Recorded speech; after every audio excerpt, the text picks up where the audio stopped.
চ্যানেলে আপনার সকলকে স্বাগত। চলো দেরি না করে গল্পটা শুরু করা যাক। আজকের গল্প হলো ভালোবাসা মানে শুধু পাওয়া নয়। কলেজ লাইফের শুরুতেই রিনি আর অর্কর দেখা হয়। প্রথমে শুধু চোখাচোখি, তারপর ধীরে ধীরে কথাবার্তা, বন্ধুত্ব আর তার মাঝে এক অদ্ভুত অনুভূতি, যেটাকে কেউ কেউ ভালোবাসা বলে। তুই বুঝতে পারছিস না অর্ক?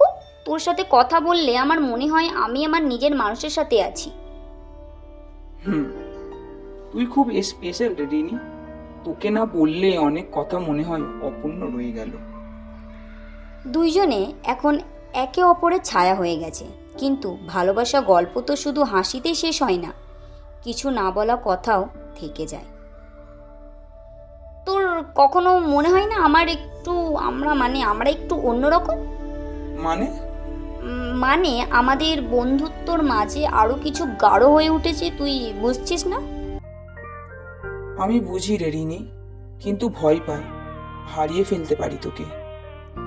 হারালে তো বন্ধুত্ব হিসেবেই হারাবি, প্রেম হলে হয়তো আরো কাছের হতাম। কিছুদিন যোগাযোগ বন্ধ, আড়ালে রাগ, অপমান এবং ভয়। কিন্তু ভালোবাসা যদি সত্যি হয় তাহলে আবার দেখা হবে। একটি বৃষ্টির দিনে দুজনে একটি গাছের নিচে দাঁড়িয়ে। অর্ক, তুই আসছিস না কেন কলেজে? আমি তো ভাবছিলাম তুই আর চাস না আমার সাথে কথা বলতে। আমি নিজেকে সময় দিচ্ছিলাম। আমি ঠিক বুঝতে পারছিলাম না আমি কি চাই। আর এখন? এখন আমি জানি, আমি চাই তুই থাক সব সময় আমার পাশে, বন্ধুর মতন, প্রেমিকার মতন, সব কিছু একসাথে।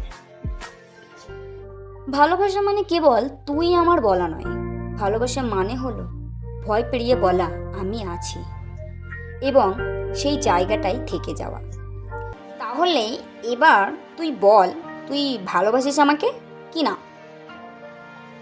আমি তো সব সময় বাসি, শুধু বলার সাহস করিনি। আমিও ঠিক তাই।